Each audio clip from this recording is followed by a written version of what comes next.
ان الذين يؤذون المؤمنين والمؤمنات بغير ما اكتسبوا فقد احتملوا بهتانا واثما مبينا وقال تعالى ان الذين فتنوا المؤمنين والمؤمنات ثم لم يتوبوا فلهم عذاب جہنم ولهم عذاب الحریق۔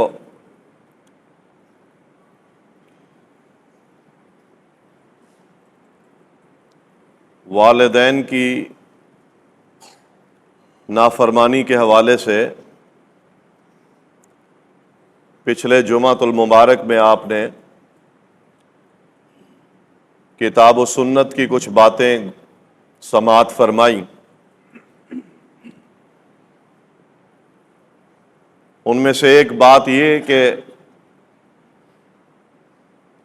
اپنے والدین کی نافرمانی کبیرہ گناہ ہے، اور جب تک انسان صحیح معنی توبہ نہ کرے یہ گناہ معاف نہیں ہوتا، اور اس فعل شنیع کی جو نحوست ہے وہ دنیا میں بھی انسان پر پڑتی ہے، اس لیے کہ یہ ایک ظلم ہے۔ جب انسان پر جو اللہ تعالیٰ نے حقوق رکھے ہیں وہ حق ادا نہیں کرتا تو یہ ظلم کے زمرے میں آتا ہے، اور ظلم کا ازالہ ضروری ہے، ورنہ وہ گناہ معاف نہیں ہوتا۔ انسان جہاں زندگی گزارتا ہے وہ معاشرہ ہے۔ اللہ تعالیٰ نے معاشرے میں سب سے کلوز اور نزدیک جو رشتہ ہے وہ والدین کا ہے۔ اس کے حقوق کو اللہ تعالیٰ نے بڑی تفصیل کے ساتھ بیان فرمایا، اور جہاں ہم زندگی گزارتے ہیں وہاں پر والدین کے علاوہ بھی لوگ بستے ہیں۔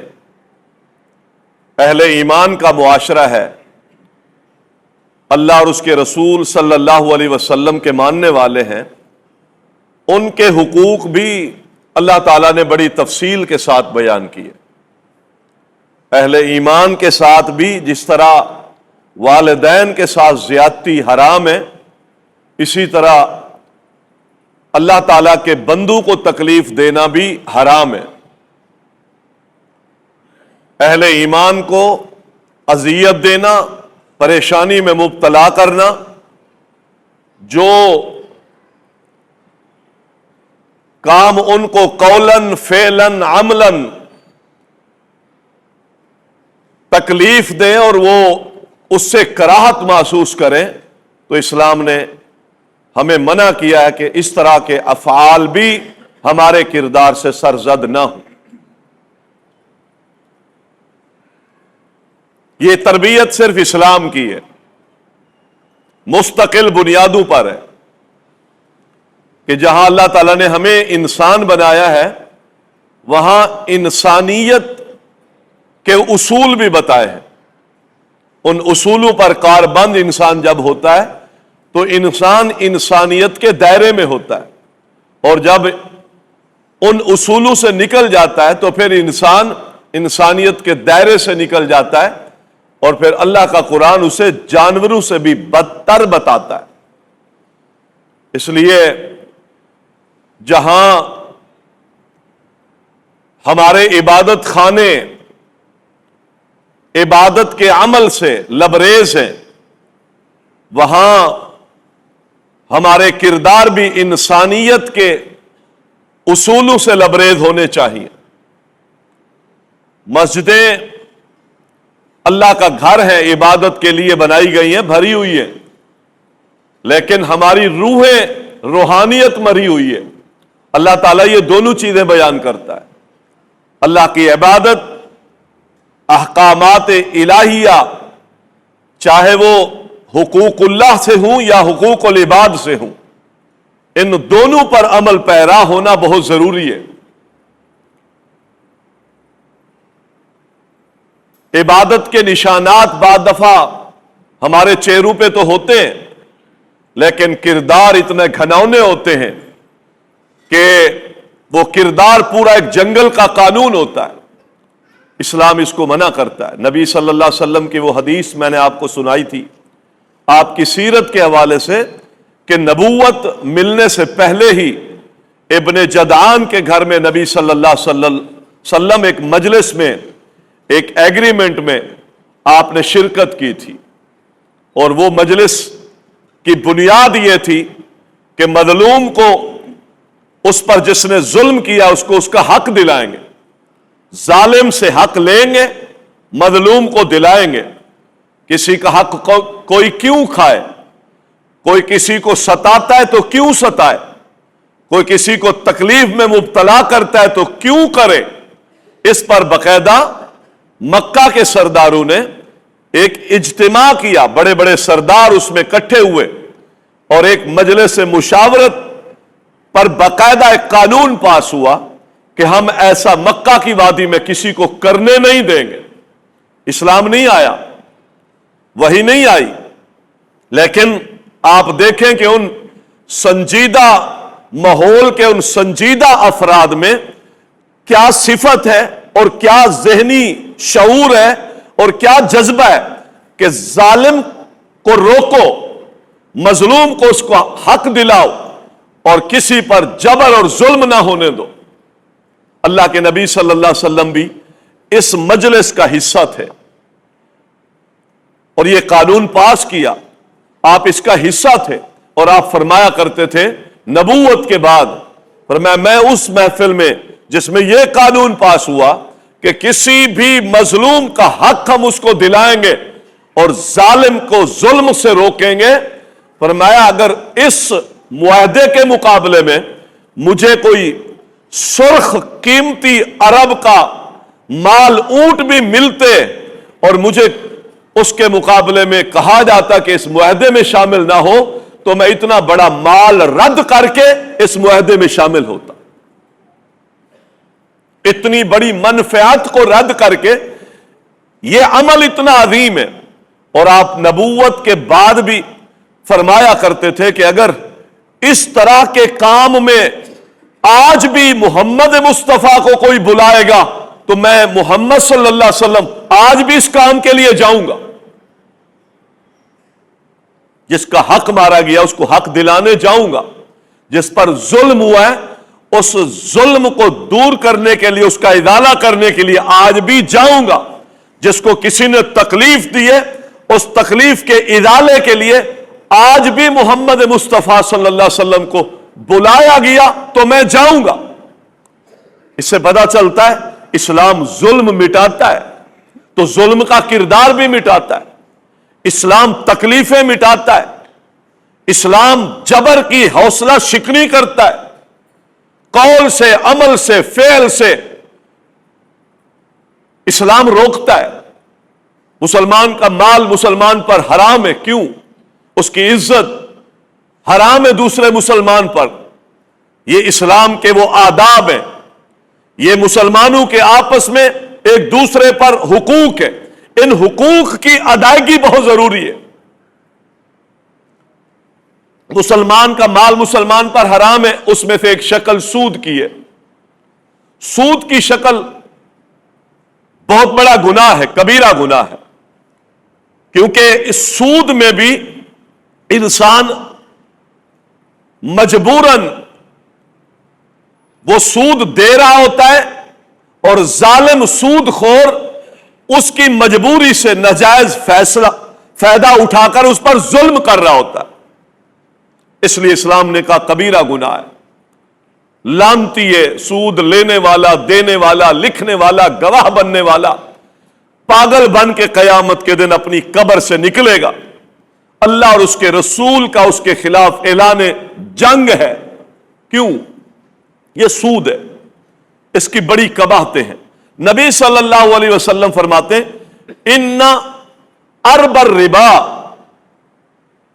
ان من ارب الربا، بڑے سودوں میں سے ایک بڑا سود، یعنی سود کی بھی شکلیں، کچھ چھوٹے سود ہیں کچھ بڑے سود ہیں، بڑے سودوں میں سے ان من ارب الربا، بڑے سودوں میں سے ایک بڑا سود یہ ہے الاستطالۃ فی عرض المسلم بغیر حق، کہ کوئی شخص کسی مسلمان کی عزت کے بارے اپنی زبان درازی کرے، یہ بڑے سودوں میں سے ایک بڑا سود ہے۔ اور سود کی کباعت کتنی ہے، گناہ کتنا ہے۔ تو سود صرف یہ نہیں ہے کہ میں دولت دے کر اس پر زیادتی سے لیتا نہیں ہوں، بینک سے سود نہیں لیا ہوا، کاروباری سود نہیں لیا ہوا، صرف یہ سود نہیں ہے۔ حدیث سے یہ ثابت ہوتا ہے کہ کوئی شخص اگر کسی مسلمان کی عزت کے بارے میں جب زبان درازی کر رہا ہوتا ہے تو بڑے سودوں میں سے ایک سود یہ بھی ہے۔ صحیح حدیث ابو داؤد کی، بغیر حق ایک مسلمان کی عزت کو تار تار کر رہا ہے، اس کی اہانت کر رہا ہے، اس کو تکلیف دے رہا ہے، اس کی غیبت کر رہا ہے۔ ذکروں کا اخا کا بما تکرہو، تکلیف یہ ہے مسلمان کو، تکلیف یہ ہے جو چیز وہ ناپسند کرتا ہے وہ میں اس کے ساتھ چپکا دوں، یہ تکلیف ہے۔ اس کو پسند نہیں ہے، میں نے قول سے، عمل سے، فعل سے وہ چیز اس کے ساتھ چپکا دی، یہ تکلیف ہے۔ نبی صلی اللہ علیہ وسلم فرماتے زبان درازی کرے کسی مسلمان کی عزت کے بارے میں، یہ بڑے سودوں میں سے ایک بڑا سود ہے، کبیرہ گناہ ہے۔ قرآن کریم نے کہا ان الذین یؤذون اللہ ورسولہ لعنہم اللہ فی الدنیا والآخرہ، جو اللہ کو تکلیف دیتے اللہ کہتا ہے ان پر میں نے دنیا میں بھی لعنت کر دی اور آخرت میں بھی لعنت کر دی۔ اللہ کو تکلیف کیا ہے؟ اللہ کو تکلیف ہوتی نہیں ہے، یاد رکھیں، وہ کسی غیر کے فعل سے اللہ تعالیٰ متاثر نہیں ہوتا۔ اللہ تعالیٰ علی کل شیء قدیر ہے، وہ ساری کائنات کا مالک اور خالق ہے۔ ساری کائنات بھی برائی کے میدان میں چلی جائے اللہ تعالیٰ کا کوئی نقصان نہیں ہوتا، اور سارے اچھے ہو جائیں اللہ تعالیٰ کی بادشاہت میں یہ اضافہ ان کی اچھائیاں نہیں کر سکتی۔ تو اللہ تعالیٰ کہتا ہے کہ جو اللہ کو تکلیف دیتا ہے، جو رسول اللہ کو تکلیف دیتا ہے، لعنہم اللہ فی الدنیا والآخرہ، اللہ نے اس کو دنیا میں بھی لعنت کر دی ہے، آخرت کو بھی لعنت کر دی۔ اللہ دنیا میں لعین ہے، اللہ کو تکلیف دینے والا، بات کو سمجھے، اور آخرت میں بھی لعین ہے۔ اللہ کو تکلیف دینے کا معنی یہ ہے کہ اللہ کے ساتھ ایسا معاملہ کرتا ہے جو معاملہ عموماً تکلیف کی شکل اختیار کرتا ہے، وہ معاملہ رب کے ساتھ کرتا ہے۔ تکلیف والا معاملہ اپنے رب کے ساتھ کرتا ہے۔ اللہ کو تکلیف کیا ہے؟ سب سے بڑی تکلیف بندہ اللہ کو کس ذریعے سے دیتا ہے؟ جب وہ اللہ کے ساتھ شرک کرتا ہے۔ شرک کبیرہ گناہ ہے۔ وہ خالق ہے، وہ مالک ہے، وہ رازق ہے، وہ معبود برحق ہے، لیکن اس بندے نے اللہ والی صفتیں مخلوق میں ماننا شروع کر، تو اللہ کا حق غیر کو دے رہا ہے، اس کا حق نہیں تھا۔ اللہ کو اس بات سے تکلیف محسوس نہیں ہوتی، لیکن یہ معاملہ ایسا ہے جو آپ نے رب کے ساتھ تکلیف والا کیا ہے، یہ لعنت کا کام۔ اللہ کو تکلیف دینا، قرآن ہے، سورۃ احزاب ہے، جو لوگ اللہ کو تکلیف دیتے، اور ایک حدیث میں آتا ہے یؤذینی ابن آدم، آدم کا بیٹا مجھے تکلیف دیتا ہے۔ یسب الدہر، زمانے کو گالی دیتا ہے، وقت کو گالی دیتا ہے۔ وقت دن ہے، ہفتہ ہے، مہینہ ہے، سال ہے، ٹائم ہے، وقت کو گالی دیتا ہے، دن کو گالی دیتا ہے۔ منحوس دن تھا، سال میرے لیے منحوس ہے، یہ مہینہ تو ہمارے لیے یوں بن کے آتا ہے، گالی دیتا ہے زمانے کو۔ سورج چاند ستارے نکل رہے ہیں، رات ہو رہی ہے، دن ہو رہا ہے، یہ ایک نظام ہے جو اللہ نے بنایا۔ اب یہ نظام اللہ تعالیٰ کہتا ہے میرے ہاتھ میں ہے، یقلب کیف یشاء، میں اس دنوں کو جیسے چاہتا ہوں پھیرتا ہوں، لہذا یہ وقت تمہاری نحوست، تمہارے نقصان کے ساتھ اس کا کوئی عمل دخل نہیں۔ تمہارے اپنے اعمال کے نتیجے آخر کسی وقت میں تو نکلنے، کسی مہینے میں تو نکلنے، وہ ہمارے اپنے کرتوتوں کے نتیجے، لیکن ہم برا دن کو کہہ رہے، برا مہینے کو کہہ رہے، برا سال کو کہہ رہے۔ یہ برا بھلا کہنا وقت کو اللہ کہتا ہے یہ مجھے تکلیف دے رہا ہے، اور جو رب کو تکلیف دیتا ہے لعنت کا کام ہے۔ اب ہمارے معاشرے میں یہ غیر احساسی طور پر ہمارے معاشرے میں یہ کام ہوتا ہے کہ ہم زمانے کو برا کہہ رہے ہوتے ہیں۔ او بھائی، اپنے معاملے کو، وہی ٹائم ہے، وہی دن ہے، اگر یہ دن اپنے دن ہونے کی حیثیت سے منحوس ہے تو پھر اسی دن میں آپ کو نقصان ہوا ہے تو کتنے ایسے ان کو نفع بھی ہوئے؟ تو دن تو منحوس نہ ہوا، اس کا معنی ہے کہ میرے اپنے معاملات کی وجہ سے کوئی ایسا نتیجہ نکلا ہے، ظاہر ہے لازماً وہ نتیجہ کسی زمانے میں نکلے گا، تو ہم اس زمانے کو برا نہیں کہہ سکتے، اور یہ اللہ کو تکلیف دینے والی بات ہے۔ زمانے کو برا نہ کہیں، یہ بدگمانی بھی ہے، بدشگونی بھی ہے۔ ہم لیتے ہیں وہ مہینہ آ رہا ہو جس مہینے میں مسلسل کوئی 2-3 دفعہ تکلیف وہ آ گئی ہو ہر سال، تو وہ جب آ رہا ہو تو ہم پہلے سے توہمات کا شکار ہوتے، ہم سمجھتے کہ وہ وقت آ رہے کہیں ایسا نہ ہو۔ او بھائی کیا کہہ رہے ہو؟ ایسا ناممکن۔ ہم کسی دوسرے شخص کے کسی عمل کی وجہ سے اپنے اوپر ہم ان سارے نتیجوں کو بعد دفعہ مرتب کر لیتے ہیں، یہ بھی غلط ہے۔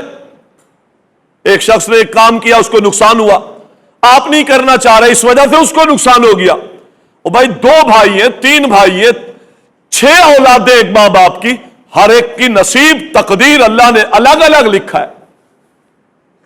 ضروری تو نہیں ہے کہ اس کو نقصان ہوا تو آپ کو نقصان ہو، یہ توہمات ہیں۔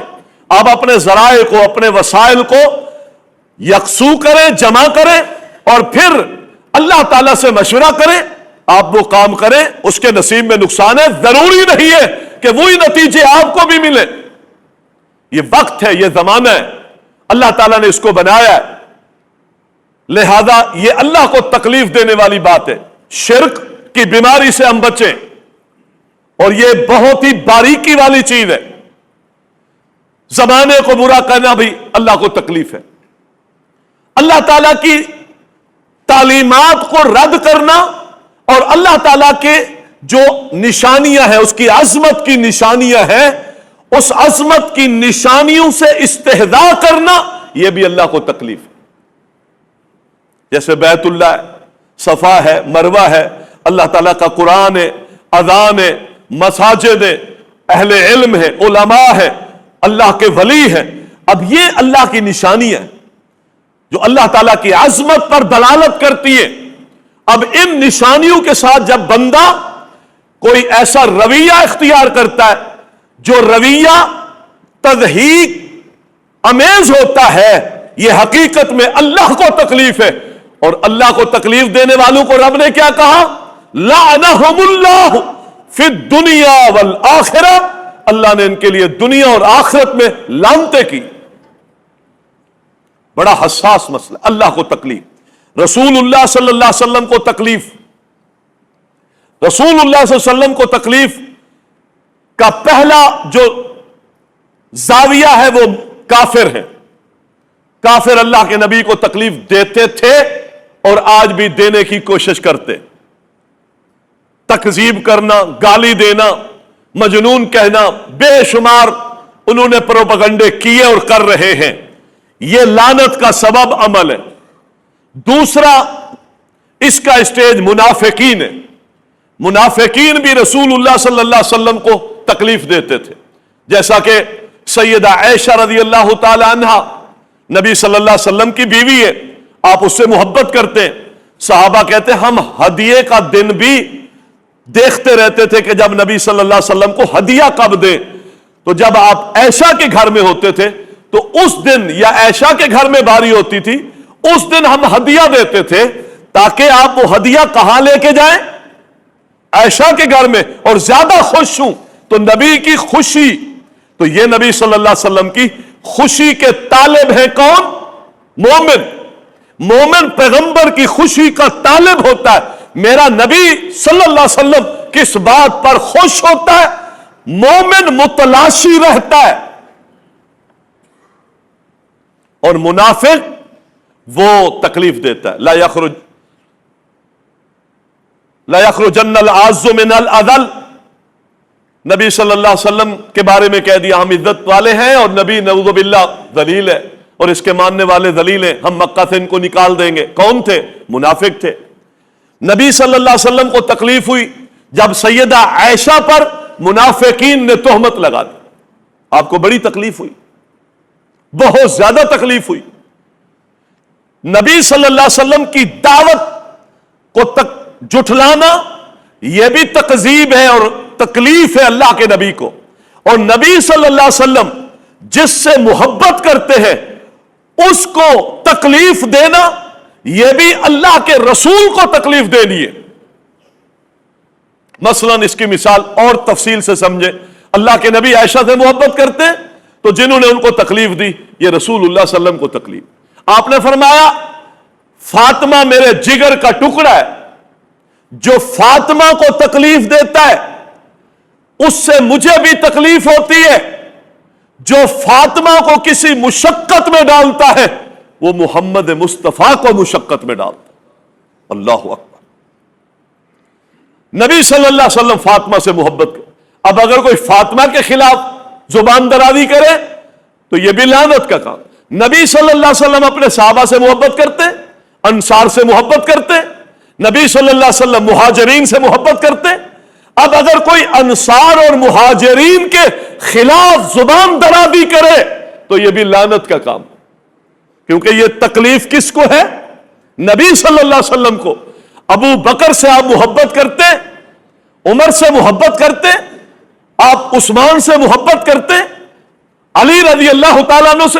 اب کوئی شخص اگر ان مقدس ہستیوں کے خلاف کوئی تکلیف والی بات کرے, ان کی تکذیب کرے, ان کے ایمان کی تنقیص کرے تو یہ حقیقت میں کس کو تکلیف ہے؟ محمد مصطفیٰ کو تکلیف ہے.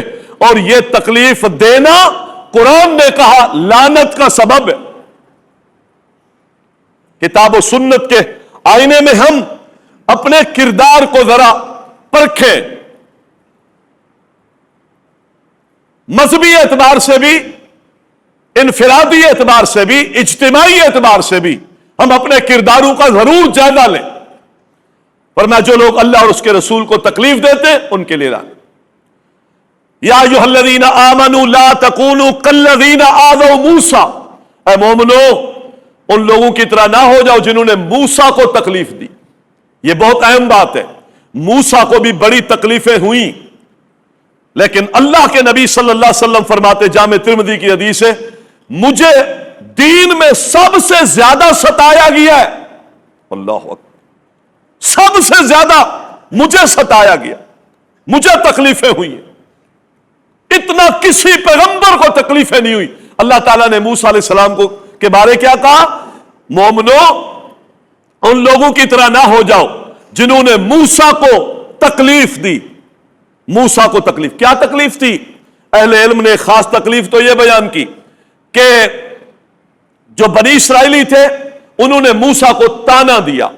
صحیح بخاری میں آتا ہے کہ یہ ناقص الخلقت ہے, اس کے اندر مردانگی خلقت کمزور ہے. اللہ اکبر. صحیح بخاری میں آتا ہے چونکہ وہ بنی اسرائیل بے حیائی کے ساتھ ننگے نہاتے تھے, برہنہ نہاتے تھے, ایک دوسرے کو دیکھتے رہتے تھے. موسیٰ علیہ السلام حیا والے انسان تھے, نبی تھے, تو وہ چھپ کر نہاتے تھے, لوگوں کے سامنے اپنے لباس کو اتارتے نہیں تھے. یہ حیا ہے, یہ شرم ہے. لباس کو مرد بھی پورا رکھے, لباس کو عورت بھی پورا رکھے, یہ پیغمبروں کا حیا ہے.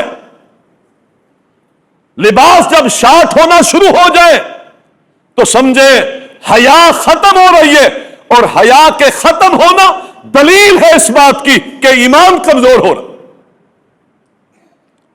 موسیٰ علیہ السلام بہرحال نہا رہے تھے ایک جگہ, پتھر پر کپڑے رکھے, نہا کے نکلے تو پتھر چل پڑا, پیچھے دوڑے, اب یہ اللہ تعالیٰ کی حکمتیں ہیں.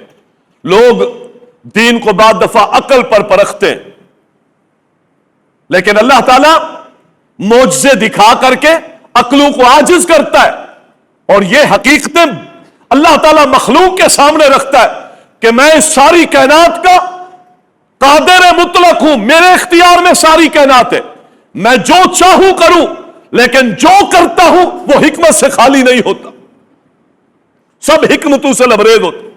وہ نکلے تو پتھر چل پڑا، وہ پتھر کے پیچھے، پتھر آگے، بنی اسرائیل کے ایک مجمع میں آ کر وہ پتھر رک گیا. انہوں نے اپنے کپڑے اٹھائے اور وہ کپڑے پہن لیے. بنی اسرائیل کے اس مجمع اور مجلس نے بدن کو دیکھ لیا اور وہ خود کہنے لگے کہ اس سے افضل اور احسن خلقت میں اور ہم میں کوئی نہیں ہے جیسے موسیٰ علیہ السلام. فبرأہ اللہ مما قالوا، جو وہ بکواس کرتے تھے اللہ تعالیٰ نے موسیٰ علیہ السلام کے بدن کو زہر کر کے بنی اسرائیلیوں کے سامنے یہ دکھا دیا کہ موسیٰ جس طرح اپنی تعلیم میں کامل ہے، علم میں کامل ہے، اسی طرح موسیٰ علیہ السلام اپنی خلقت میں بھی کامل ہے، لہذا اس کے خلاف زبان درازی کر کے وقت کے پیغمبر کو تکلیف نہ دو. مسلمانوں تم ایسے نہ ہو جاؤ.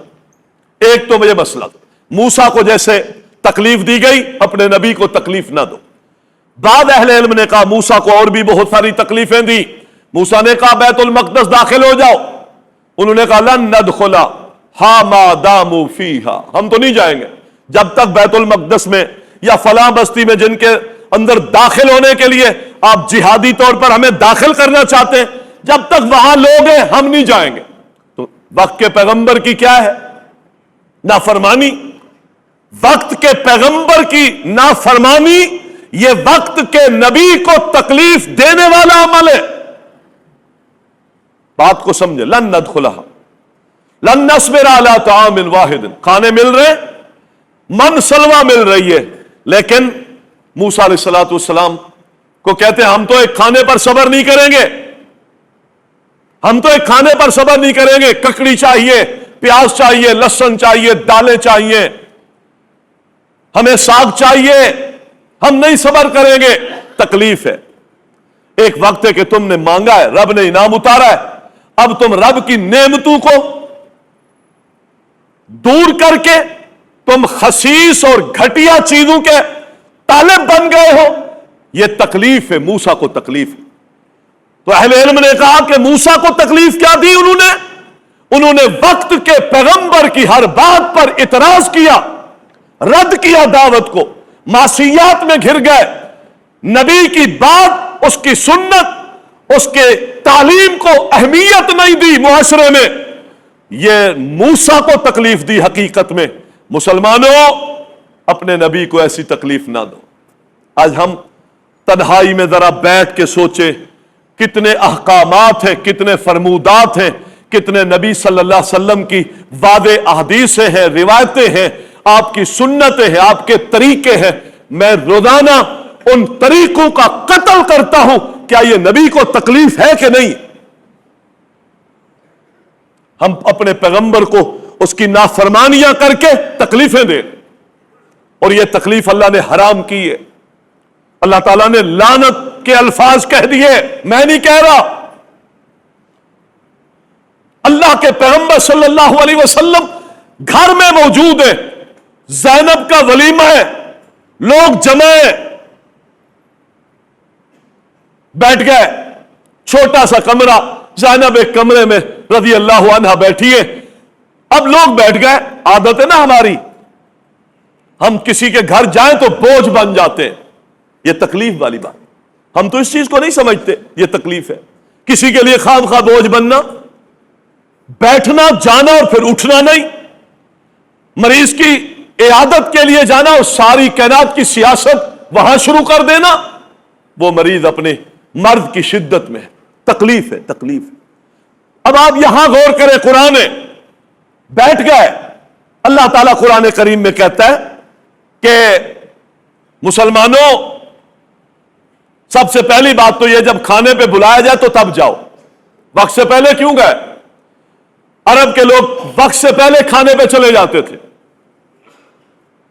وقت سے پہلے کھانا کھانے کے بعد پھر بے تکلفی میں لگ جاتے تھے، بیٹھ گئے۔ دونوں چیزیں قرآن نے رد کی۔ موقع کیا تھا؟ زینب رضی اللہ عنہا کا ولیمہ تھا، وہ ایک کمرے میں بیٹھی ہیں، 4-6 لوگ آتے ہیں، چھوٹا سا کمرہ، کھا کے چلے جاتے ہیں، پھر اور آ جاتے ہیں، باہر لوگ انتظار میں، لیکن لوگوں نے کھایا اور بیٹھ گئے اور باتوں میں مصروف ہو گئے۔ اللہ اکبر۔ اللہ کے نبی صلی اللہ علیہ وسلم کو اس بات پر تکلیف ہو رہی ہے، لیکن آپ چونکہ ایک حیادار اور اپنے ساتھیوں کے ساتھ تکلف کے ساتھ زندگی گزارتے ہیں، اس معاملے میں، یہ دنیاوی امور ہے، اس میں تکلف ہے، دین میں کوئی تکلف نہیں ہے۔ گھر میں ایک مہمان آیا، آپ اس کو کیسے کہیں گے کہ جی آپ تشریف لے جائیں، اب دوسرے آنے والے؟ یہ ایک تکلف ہے، اور یہ ہے مہمان کے اکرام میں، لیکن قلبی طور پر ایک تنگی بھی محسوس ہو رہی ہے کہ یہ جائیں تو دوسرے لوگوں کو کھانا کھلائیں، اور خاتون بھی وہاں تنگی کے ساتھ بیٹھی ہے۔ یہ بات ہلکی سی تنگی محسوس ہوئی کس کو؟ محمد مصطفیٰ صلی اللہ علیہ وسلم کو۔ آسمان سے اللہ تعالیٰ نے قرآن نازل فرمایا، اللہ نے قرآن نازل، سورۃ احزاب ہے، اللہ تعالیٰ فرماتے ہیں کہ فَإِذَا طَعِمْتُمْ فَانْتَشِرُوا، لوگوں کھانا کھا لیا ہے تو چلے جاؤ، وَلَا مُسْتَأْنِسِينَ لِحَدِيثٍ، کسی بات میں دل لگی کر کے بیٹھ جانا یہ ٹھیک نہیں ہے، چلے جاؤ۔ إِنَّ ذَلِكَ كَانَ يُؤْذِي النَّبِيَّ، تم جو بیٹھ گئے ہو اور گھر والوں کو حرج میں ڈال دیا، اس حرج نے نبی کو تکلیف دی ہے، اور اللہ یہ تکلیف برداشت نہیں کر۔ کئی مسائل ہیں، نبی کو تکلیف ہوئی ہے تو اللہ کہہ رہا ہے، اور اللہ اس تکلیف کو برداشت بھی نہیں کر رہا، اور ہے بھی گھر کا معاملہ، گھر کے امور۔ نبی صلی اللہ علیہ وسلم کو تکلیف ہوئی، فَيَسْتَحْيِي مِنْكُمْ، پیغمبر نے تم سے شرم محسوس کی کہ وہ تمہیں کہے کہ تم چلے جاؤ، اور اللہ وہ ذات ہے کہ اللہ مالک ہے، اور اپنے غلاموں کے سامنے آرڈر دینے سے اللہ شرم محسوس نہیں کرتا۔ تم سب اللہ کے غلام ہو، اور مالک اپنے غلام کو آرڈر دے تو اللہ کو کیا شرم؟ فرمایا نبی تو تم سے شرما گئے، لیکن اللہ تم سے شرماتا نہیں۔ اب یہ بات کس کو تکلیف دے رہی ہے؟ تکلف آپ نے کیا لیکن اندر تکلیف ہے۔ تو یہ قاعدہ سارے مسلمانوں کے لیے بھی ہے، یاد رکھیں، جب نبی صلی اللہ علیہ وسلم کو اس مجلس کی موجودگی میں تنگی محسوس ہوتی ہے تو سمجھ لیجئے نبی اگر تنگی محسوس کر سکتا ہے تو پھر امت کے لوگ بدرجہ اولا تنگی محسوس کریں گے۔ لہذا امت کے لیے بھی یہی حکم ہے کہ وہ کسی کو تنگی میں نہ ڈالیں۔ آپ ان باتوں پر غور کریں نا، ہم بڑی چیزوں کی طرف نہیں آ رہے کہ امریکہ مار گیا، اسرائیل نے بیڑا غرق کر دیا، RSS کے گنڈوں نے مسلمانوں کے ساتھ یہ کیا۔ ہم اپنے کردار پر غور کر کے ہم ذرا اپنے احوال کا جائزہ لیں کہ ہم نے اللہ کے ساتھ کیا برتاؤ کیا ہوا ہے، رسول اللہ صلی اللہ علیہ وسلم کی تعلیم کے ساتھ کیا برتاؤ ہے، اور پھر خصوصاً ہمارا مسلمانوں کے ساتھ کیا برتاؤ ہے۔ اگلی آیت میں اللہ تعالیٰ کہ ان الذین یؤذون المؤمنین والمؤمنات بغیر ما اکتسبوا، جو لوگ مومنوں کو تکلیف دیتے، ایک ہوتا ہے ظلم، ایک ہوتا ہے تکلیف۔ ظلم اگلا درجہ ہے، تکلیف یہ ہے کہ آپ نے کوئی ایسی بات کہہ دی جو اس کو اچھی نہیں لگ رہی، یہ تکلیف ہے۔ آپ نے ایسا کام کر دیا جو اگلے کو اچھا نہیں لگ رہا، تکلیف ہے۔ آپ نے کوئی ایسا عمل کر دیا جو اگلے کے لیے قابل برداشت نہیں ہے، تکلیف ہے۔ اس کی کئی شکلیں ہیں، بڑی بڑوں کو چھوڑ دے، کئی شکلیں۔ اللہ تعالیٰ کہتے ہیں کیا ہے ان کے لیے، کیا ہے؟ فَقَدْ احْتَمَلُوا بُهْتَانًا، ان کے کھاتے میں بہتان لکھے جاتے ہیں۔ مثلا غیبت، نبی صلی اللہ علیہ وسلم نے غیبت کو گناہ قرار دیا، فرمایا جو تیرے بھائی میں ہے تو بولتا ہے، جو ہے تو نے بولا یہ غیبت ہے، کبیرہ گناہ ہے، اور جو نہیں ہے اور تو نے بول دیا جو صفت اس میں نہیں تھی اور آپ نے وہ الزام اس کے کھاتے میں لگا دیا، فقط بہتا، تو نے غیبت کی۔ اب یہ غیبت بھی تکلیف ہے، اس میں برائی ہے، میں نے بیان کی، یہ بھی تکلیف ہے، اس میں برائی نہیں ہے، میں نے بیان کی، یہ بہتان ہے۔ اور قرآن کہتا ہے جنہوں نے بغیر ناجائز ناحق کسی مسلمان مرد کو، کسی مسلمان عورت کو تکلیف دی، فقد احتملوا بہتانا، انہوں نے اپنے کندھے پر بہتان اٹھا لیا۔ بہتان کبیرہ گناہ ہے، بہتان۔ وَإِسْمًا مُبِينًا، اور اس نے کھلم کھلا گناہ کیا ہے، اس میں مبین ہے۔ یہ مسلمانوں کو تکلیف، مسلم کون ہے؟ جس کے ہاتھ اور زبان سے مسلمان، یہ کامل مسلمان ہے، یہاں کامل کا معنی ہے، لہذا اسلام ہمیں یہ بات سکھاتا ہے۔ اس لیے اہل علم کہتے ہیں مسلمانوں جہاں کہیں بھی رہتے ہو، آپ سے ایک مسلمان کم از کم 3 چیزیں آپ سے وہ ضرور لے رہا ہو۔ کیا؟ اگر آپ اس کو وَإِن لَّمْ تَنْفَعْهُ، اگر آپ اس کو نفع نہیں دے سکتے تو فَلَا تَضُرَّهُ، آپ اس کو نقصان نہ دیں۔ یہ کردار کا حصہ ہونا چاہیے۔ اگر میں کسی کو نفع نہیں دے سکتا تو نقصان قطعاً نہ دوں۔ اگر میں کسی کی وَإِن لَّمْ تَمْدَحْ، اور اگر میں کسی کی تعریف نہیں کر سکتا تو پھر لازم ہے کہ میں کسی کی مذمت بھی بیان نہ کروں۔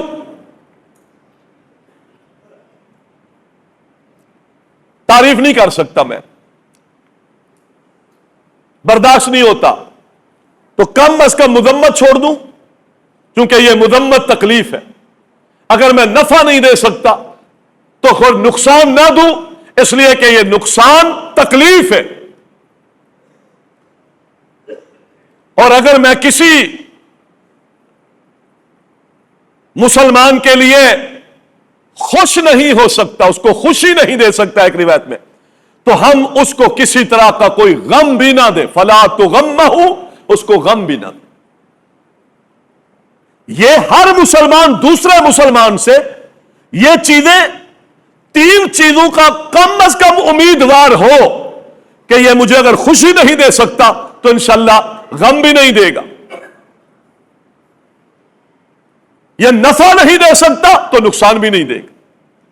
یہ ہم سب کا اگر یہ وتیرہ ہو جائے، رسول اللہ صلی اللہ علیہ وسلم نے صحیح حدیث میں آپ ارشاد فرماتے ہیں، مستریح اور مستراح مرت بجنازۃ، صحیح بخاری کی روایت ہے، جنازہ گزر رہا تھا، آپ نے فرمایا مستریح اور مستراح منہ، آج یہ آرام پا گیا یا آرام پا لیا گیا۔ صحابہ نے کہا اس کا کیا معنی ہے؟ فرمایا ان العبد المؤمن، مومن بندہ جب دنیا سے فوت ہوتا ہے، جب مومن اس دنیا سے مرتا ہے، یستریح من مصائب الدنیا، تو دنیا کی مصیبتوں سے اس کا چھٹکارا ہو جاتا ہے۔ بہت ساری مصیبتوں میں تھا، جان چھوٹ گئی اور اپنے رب کی رحمت کی طرف چلا گیا۔ وَإِنَّ الْعَبْدُ الْمُنَافِقُ، عبد مومن کے مقابلے میں کیا آیا ہے؟ منافق آیا۔ فرمایا جو منافق بندہ ہے جب یہ مرتا ہے تو فرمایا یستریح منہ العباد والدواب، فرمایا جب یہ منافق مرتا ہے تو اللہ کے بندے اس سے سکون محسوس کرتے ہیں۔ اللہ اکبر، اس کو منافق کہا ہے۔